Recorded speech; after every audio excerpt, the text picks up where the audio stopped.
సిరి ఏం చేస్తుంటావు? యాక్చువల్లీ నేను సిరి ఈవెంట్స్ అని స్టార్ట్ చేశానన్న. ఓకే. ఒక మ్యారేజ్ ఎలా చేయాలన్న బర్త్డేలో కంప్లీట్ ప్లాన్ వేసుకుంటానన్న నేను. సో దాని ప్రకారం వెళ్ళిపోతా. నా థాట్స్ కూడా చాలా యూనిక్ గా ఉంటాయి. సో ఎక్కువ ఎలా బర్త్డేస్, మ్యారేజెస్ లో అన్ని అన్న A to Z, A to Z. Including నా దగ్గర ఉన్న షెఫ్స్ కూడా ఎక్కడ ఉండరు.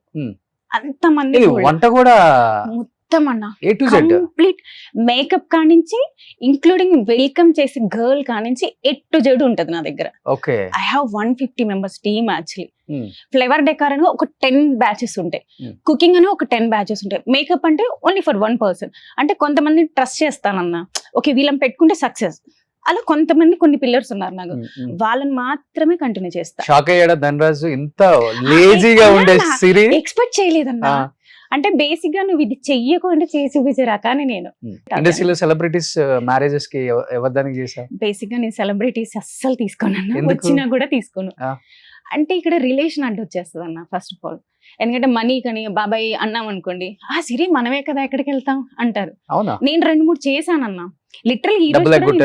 ఆబ్వియస్ గా చెప్పకూడదు. సో అందుకనే నేను ధనరాజ్ నుంచి వచ్చిన ఏది తీసుకోను. ధనరాజ్ నుంచి రికమెండేషన్ వచ్చిందంటే నేను బిజీగా ఉన్నానని చిన్న కళ తప్పుకుంటా. ఇస్తుంటాడా ధనరాజ్ కూడా? లేదన్నా, అసలు తనకి తన ఫీల్డ్ కి నా ఫీల్డ్ కి సంబంధం లేదు. ధనరాజ్ నుంచి వచ్చినా కూడా నేను తీసుకోను. నా అంటే నా వర్క్ చూసి రావాలి తప్ప ధనరాజ్ వైఫ్ అను అది కాదు. నా వర్క్ చూసి, నా టాలెంట్ చూసి నాకు రావాలి. అది ఇంపార్టెంట్ కదన్నా. ఎన్ని రోజులు ధనరాజ్ వైఫ్ కి సర్వైవ్ అవ్వలేం కదన్నా. నాకు టాలెంట్ ఉంటే ఆటోమేటిక్ అదే నడుచుకుంటూ వస్తుంది. అంటే నా టార్గెట్ అయితే అంతే.